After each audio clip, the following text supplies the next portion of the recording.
Seandainya pekerjaan dia berhenti nggak bertuhan?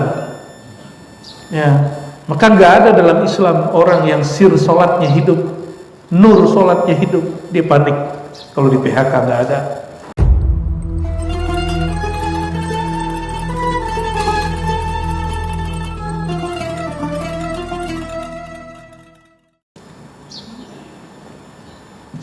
Ini baik laki-laki atau perempuan, walaupun kalimatnya ar-rajul, tapi dalam bahasa Arab ar-rajul idza utliqa fayahtamil adz-dzakar wal untha, ya, maka mengandung laki-laki dan perempuan. Hari ini lucu, ada mahasiswa saya S3 ngomong begini, nanya, benar juga, masa Buya, katanya, teman saya ustadz, dia ustadz juga, ustazah, melarang kami ke masjid, perempuan ke masjid, tapi tidak melarang kami ke mall. Ini ngomong mahasiswa S3. Akhirnya masjid sepi dari perempuan, tapi mall tetap ramai dengan perempuan. Betul, Bu? Berarti kita tidak sepakat dengan pemahaman itu, ya? Berarti perempuan tetap dianjurkan sholat di masjid? Mau tahu dalilnya? Sahih Bukhari, hadisnya lebih sahih dari dalil yang melarang perempuan ke masjid. Bahkan tidak ada larangan perempuan ke masjid, ya. Saya boleh pastikan yang dilarang itu cuma perempuan yang membawa fitnah, yang niatnya ingin menggoda. Saya yakin ibu-ibu ini niat ke masjid bukan mau menggoda, tapi mau mendekat diri kepada Allah Subhanahu wa Ta'ala, ya. Kan yang boleh dekat sama Allah bukan ibu doang, bukan bapak doang, ibu juga. Hadisnya menyebutkan la tamna'u ima Allah masajidah. Hadis Bukhari, janganlah larang perempuan hamba-hamba Allah berangkat atau pergi ke masjid. Itu diriwayatkan oleh Sayyidina Abdullah bin Umar ketika ada di antara keluarga dia atau teman dia, murid dia, melarang keluarganya yang perempuan pergi ke masjid.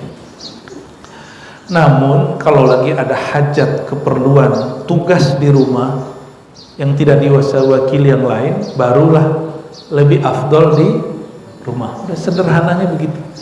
Ketika tugasnya selesai lagi, balik lagi ke masjid, gitu.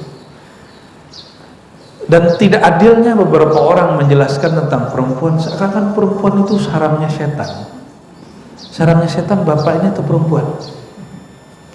Ketika Sayyidina Yusuf jalan, yang tergoda perempuan. Berarti masalah goda-menggoda itu bukan masalah jenis kelamin. Itu masalah diri kita. Emang diri kita. Di dalam diri kita ada kecenderungan itu. Maka kita tergoda untuk masalah itu. Ini beliau nih punya guru, Gusmi. Gusmi itu aneh-aneh, sering bawa atau sering nongkrong di tempat lokalisasi, Pak.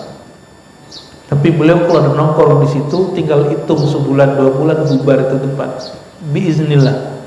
Dan itu PSK ada yang jadi santri, itu beliau sedih cerita. Jadi santri, jadi hafizah. Ternyata itu maksiat terakhir mereka. Gusmi datang. Maka antum melihat ada orang, jangan suuzon, ya. Siapa tahu orang yang maksiat di mata kita itu terakhir maksiat di hari ini, sedangkan kita terakhir taat hari ini, ya. Ini berulang-ulang kita sampaikan. Itu ada orang-orang seperti itulah, ya. Ada orang-orang yang begitu cara dakwahnya. Dakwah dia kebalik dengan kita. Kita mengira dakwah padahal kita sedang menghina orang, ya. Nauzubillah min dzalik.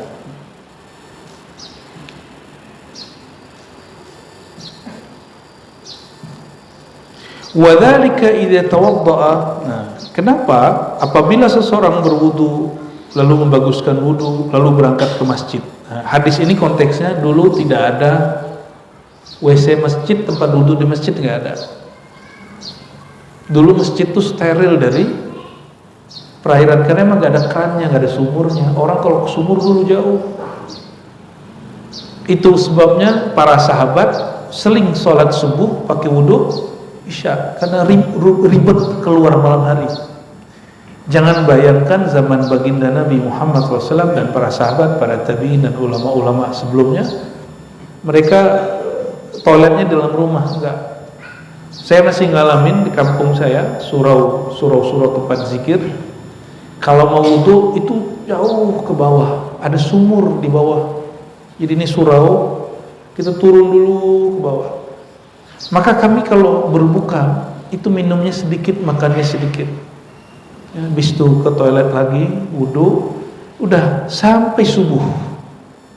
Jadi saya baru paham waktu itu, kok bisa wudu isya sampai subuh nggak batal?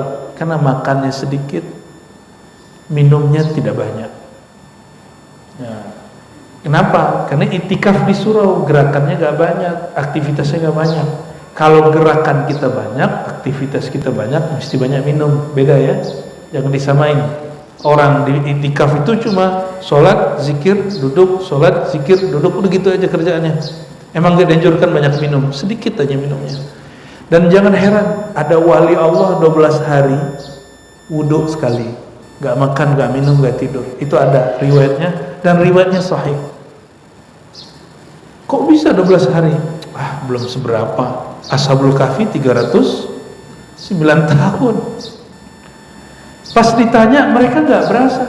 Ini antum sudah 12 hari loh, gak makan, gak minum. Dia gak tahu, dia gak sadar, dunia dia sudah beda. Ada orang begitu. Kita kalau masih jam 12 lapar, belum makomnya itu sudah ya, udah makan aja kayak biasa, gak usah gaya-gayaan juga. Ya, udah jam sekian asam lambung naik, udah berarti makomnya belum puasa, makomnya sarapan dulu ya. Nanti ikutin polanya, ada pola-polanya. Nanti ada masa kita makannya sedikit sekali karena emang gak ada yang bisa dimakan. Air ini kan orang sekarang minum disisain, bener gak? Terus tinggal, dia nggak tahu nanti ada masa orang rebutan dengan seteguk di sini. Sebelum masa itu datang, antum jangan begitu ya, syukuri ada yang sekarang, sehingga nanti ketika air itu nggak ada, yang menghidupkan kita bukan air tapi Allah Subhanahu wa ta'ala. Jadi kita nggak nyekutuin Allah dengan air gitu ya. Summa kharaja ilal masjid la yukhrijuhu illa shalah. Lalu dia keluar ke masjid dan dia tidak berniat keluar dari rumahnya kecuali hanya untuk sholat. Ini yang saya sampaikan di bulan sebelumnya. Tujuan kita hidup di dunia cuma sholat. Maka Imam Sufyan, apa kata beliau? Kalau bukanlah karena sholat jamaah, sholat 5 waktu, sholat duha, sholat tahajud, majelis zikir, silaturahim, maka aku memilih lebih baik dikubur mati daripada hidup. Berarti maksudnya apa? Hidup sholat jamaah, sholat sunat, silaturahim, ngaji, ini lebih nikmat daripada masuk alam kubur, dapat nikmat dalam kubur ya. Jadi ini nikmat ini. Antum lagi di taman surga. Siapa yang berkalam? Nabi Muhammad SAW. Apa kata beliau? Jika engkau ya, bukan yang hadis yang itu, hadis Bukhari ya, jika ada satu kaum berkumpul untuk ilmu, maka malaikat mengatakan kepada malaikat yang jauh di ujung sana, halumma ila hajatikum, wahai para malaikat sahabatku, berkumpullah kalian.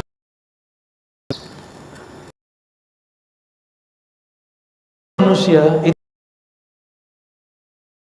dia ikut ngaji juga. Kenapa? Ini teman-teman surga. Maka taman surga sudah ada di dunia. Orang yang belum berkunjung ke tamannya sewaktu dia hidup, bagaimana dia akan datang kepada surga ketika dia mati? Ya, enak benar ya. Maka di dalam Islam nggak ada penebusan dosa. Di dalam Islam kalau mau ditebus dosanya, tobat beramal sendiri. Guru cuma menuntun jalan, nggak bisa dibayar ya. Mengenai kafarah betul ada dalam ilmu itu, tapi masuknya ke bab adab, maksudnya ke bab adab, tidak masuk ke bab fiqih ya. Nabi SAW ada beberapa riwayat ya, menyebutkan sahabat Nabi melakukan A lalu disuruh kafarah. Nah, ada kafarah yang wajib, ada kafarah yang sifatnya rohani, spiritual. Nah, yang spiritual ini nggak masuk wilayah fikih. Ya, la yakhtu khutwatan. Nah, ketika niat dia keluar. Nah, ini teman-teman masih ada yang kerja berangkat pagi pulang sore, masih benar? Ganti niatnya, saya berangkat untuk sholat nanti di masjid kantor, gitu ya. Terus kerjanya gimana? Kerja ngikut sholat, bukan sholat ngikut kerja. Orang hidup begitu nikmat sekali ya.